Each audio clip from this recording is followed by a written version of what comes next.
পাকিস্তান এবং পাক অধিকৃত জম্মু কাশ্মীরের 9টি জায়গায় জঙ্গি পরিকাঠামো লক্ষ্য করে প্রিসিশন স্ট্রাইক করা হয়েছে। যেসব জায়গায় বসে ভারতে সন্ত্রাসবাদী হানার পরিকল্পনা হয়েছিল এবং নির্দেশ দেওয়া হয়েছিল, সেখানে ভারত আঘাত হেনেছে। প্রিয় দর্শক, সাজ্জাদ কাদিরের প্রীতি এবং শুভেচ্ছা নিন।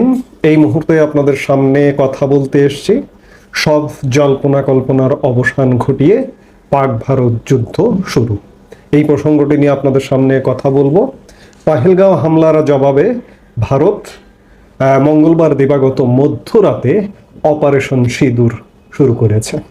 মধ্যরাতে পাক জঙ্গি ঘাঁটি বেছে বেছে হামলা করেছে ভারত।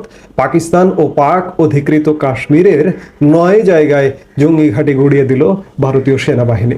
প্রত্যাঘাতের পরই এক্স হ্যান্ডেলে সেনাবাহিনীর তরফ থেকে বিষয়টি নিশ্চিত করা হয়েছে। সর্বশেষ খবর পাওয়া অনুযায়ী খতম হয়েছে 80 জঙ্গি। ইতিমধ্যেই পাকিস্তানের তরফে হামলার কথা স্বীকার করা হয়েছে।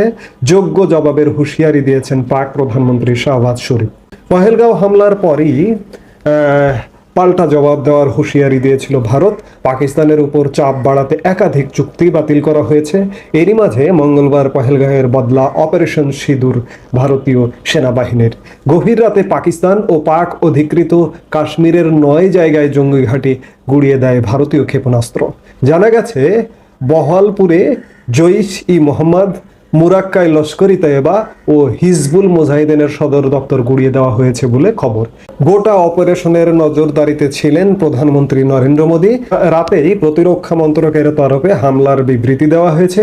তাতে জানানো হয়েছে পাকিস্তান এবং পাক অধিকৃত জম্মু কাশ্মীরের 9টি জায়গায় জঙ্গি পরিকাঠামো লক্ষ্য করে প্রিসিশন স্ট্রাইক করা হয়েছে। যেসব জায়গায় বসে ভারতে সন্ত্রাসবাদী হানার পরিকল্পনা হয়েছিল এবং নির্দেশ দেওয়া হয়েছিল, সেখানে ভারত আঘাত হেনেছে। অপারেশন সিঁদুরের পরেই এক্স হ্যান্ডেলে প্রতিরক্ষা মন্ত্রী রাজনাথ সিং লিখেছেন, ভারত মাতা কি জয়। এদিকে রাতেই হামলার কথা স্বীকার করেছে পাকিস্তান। পাক সেনাবাহিনীর পক্ষ থেকে এই হামলাকে কাপুরুষোচিত বলে তোপ দাগানো হয়েছে। পাক প্রধানমন্ত্রী শাহবাজ শরীফ পাল্টা যোগ্য জবাব এর হুঁশিয়ারি দিয়েছেন। অর্থাৎ যেটি মনে হচ্ছিল যে কূটনীতি হয়তো থামিয়ে দেবে, কিন্তু গতকালকের পরিবেশ পরিস্থিতি দেখে মনে হচ্ছিল যে কোনো মুহূর্তে হামলা হবে। তবে এই ধারণাটা ছিল যে পাকিস্তান আগে হামলা করবে, কিন্তু আসলে সত্যিই পাকিস্তানই আগে হামলা করেছে। এই যে পহেলগাঁও হামলাটা হয়েছে 22 এপ্রিল, 24 তারিখ থেকে ভারতের বিভিন্ন সীমান্ত অঞ্চলে পাকিস্তান বাহিনী ভারতীয় বাহিনী লক্ষ্য করে গুলি, এবং গতকালকেও নাকি কামানের গুলি করা হয়েছে পাকিস্তানের পক্ষ থেকে। তারপরে ভারত হামলা করেছে। ভারত এটিকে বলবো যে যথাযোগ্য জবাব, উপযুক্ত জবাব। কারণ পাকিস্তানের বাড়াটা এত বাড়া, পাকিস্তান নিজেরা তো সন্ত্রাস লালন করে, এমনকি কোনো দেশকেও প্ররোচনা দেয়। যেমন আজকের বাংলাদেশকে পাকিস্তান মিসগাইড করে ভারতের শত্রুতে পরিণত করছে বাংলাদেশকে দিনকে দিন। কারণ ভারত বাংলাদেশের স্বাধীনতা এনে দেবার একটা প্রধান সহযোগী শক্তি ছিল। কাজেই ভারত কখনো চাইবে না যে বাংলাদেশের কোনো ক্ষতি হোক, বাংলাদেশের কোনো খারাপ হোক। কিন্তু আজকে বাংলাদেশের পরিবেশ পরিস্থিতিটা এমন দিকে নিয়ে গেছে পাকিস্তানের প্ররোচনায় প্ররোচিত হয়ে এই যে বর্তমানে বাংলাদেশে একটি দখলদার সরকার আছে, এই সরকারটি আজকে ভারতের জনগণ ও বাংলাদেশের জনগণের উপর সংক্ষুব্ধ। এই হামলার পরে বিশ্বব্যাপী নানা রকম প্রতিক্রিয়া দেখা গেছে। ইতিমধ্যে জাতিসংঘের নিরাপত্তা পরিষদকে ভারতের স্পষ্ট অগ্রাসন এবং আন্তর্জাতিক শান্তি এবং নিরাপত্তার জন্য হুমকি সম্পর্কে অভিহিত করা হয়েছে বলে বিবৃতি জানিয়েছে পাকিস্তানের পররাষ্ট্র মন্ত্রণালয়। এতে বলা হয়েছে, জাতিসংঘ নিরাপত্তা পরিষদকে অভিহিত করা হয়েছে যে জাতিসংঘ সনদের 51 অনুচ্ছেদের আত্মরক্ষার অধিকার অনুযায়ী পছন্দের সময় এবং স্থানে এই অগ্রাসনের যথাযথভাবে জবাব দেওয়ার অধিকার রয়েছে পাকিস্তানের। এদিকে মার্কিন যুক্তরাষ্ট্রের মার্কিন পররাষ্ট্রমন্ত্রী মার্কো রুবিও জানিয়েছেন, পরিস্থিতি নিবিড়ভাবে পর্যবেক্ষণ করছে মার্কিন যুক্তরাষ্ট্র। আমরা যে মুহূর্তে কথা বলছি সেই মুহূর্তে ইতিমধ্যে পাকিস্তানের শীর্ষ নিরাপত্তা কমিটির বৈঠক চলছে। এই বৈঠকের পরবর্তীতে পাকিস্তান নিশ্চয়ই পাল্টা জবাব দেবার একটা ব্যবস্থা করবে। কূটনীতিকরা বলছেন, বিশেষজ্ঞরা বলছেন যে দুই দেশের নেতারা এই যুদ্ধের মাধ্যমে ইতিমধ্যে একটা বড় ধরনের ঝুঁকি নিয়ে ফেললেন এবং ভারত পাকিস্তান প্রভাবও ইতিমধ্যে শুরু হয়ে গেছে। ভারত পাকিস্তান সীমান্ত অঞ্চলে বিমান চলাচল বন্ধ।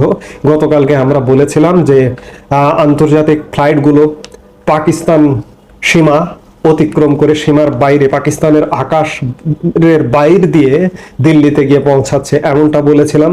আজকে ইতিমধ্যেই সেগুলো আরো বেশি তৎপর হয়েছে এবং পাকিস্তানের সব ধরনের বিমান পাকিস্তানের মাটি থেকে আকাশে উঠতে নিষেধাজ্ঞা দেওয়া হয়েছে।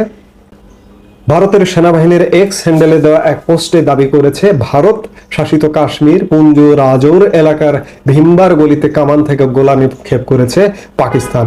এর আগে ভারতের দুটি বিমান এবং একটি ড্রোন ভূপাতিত করার দাবি করেছে পাকিস্তান। অর্থাৎ ভারত পাকিস্তান যুদ্ধটা কোনোভাবেই এড়ানো গেল না, কারণ কূটনীতি ইতিমধ্যেই ফেল করলো বলেই মনে হচ্ছে। আমরা মঙ্গলবার দিবাগত মধ্যরাতে একটা হামলা দেখলাম এবং এই হামলাটার শেষ কোথায়? এই হামলাটা কি, এই যুদ্ধটা কি দীর্ঘস্থায়ী হবে এবং বড় যুদ্ধ হবে? আমার তো মনে হচ্ছে এই যুদ্ধটা একটা বড় যুদ্ধ হবে, কারণ কিছু কিছু পদক্ষেপ 1971 সালের পরে, 1971 সালের বাংলাদেশের স্বাধীনতা যুদ্ধকে কেন্দ্র করে যে ভারত পাকিস্তান যুদ্ধ হয়েছিল, সেই যুদ্ধের প্রস্তুতি বিশেষ করে ভারতের দেখা যাচ্ছে।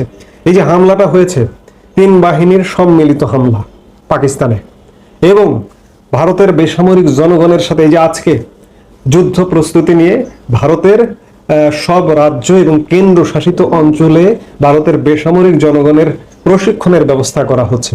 অর্থাৎ যুদ্ধটা খুব বড় ধরনের হবে এবং এই যুদ্ধটা একটা দীর্ঘস্থায়ী যুদ্ধ হতে পারে, সেই আশঙ্কার কথা উড়িয়ে দেওয়া যায় না। এর প্রভাব বাংলাদেশও কিন্তু রক্ষা নেই, বাংলাদেশেও এর প্রভাব পড়বে, কারণ ভারতের কাছে ইতিমধ্যেই বাংলাদেশ চিহ্নিত যে বাংলাদেশের এই মুহূর্তে যে দখলদার একটি সরকার আছে, এই সরকারটি পাকিস্তানপন্থী এবং পাকিস্তান সমর্থক। সেই জায়গায় ভারত বাংলাদেশে যদিও হামলা নাও করে, ভারত গত 9 মাস যাবৎ নানা রকম সহ অবস্থান বা সহ্য করে যাচ্ছে, কিন্তু কোনো বড় ধরনের পদক্ষেপ এখনো পর্যন্ত নেয়নি। কিন্তু ইদানিংকালে পদক্ষেপ শুরু হয়ে গেছে, ভারত থেকে পণ্য আসা একদম বন্ধ হয়ে গেছে এবং আরো নানা রকম পদক্ষেপ আসবে, এবং সেই পদক্ষেপের প্রেক্ষিতে এই পাক ভারত যুদ্ধের প্রভাব বাংলাদেশের জন্য খুব বড় ধরনের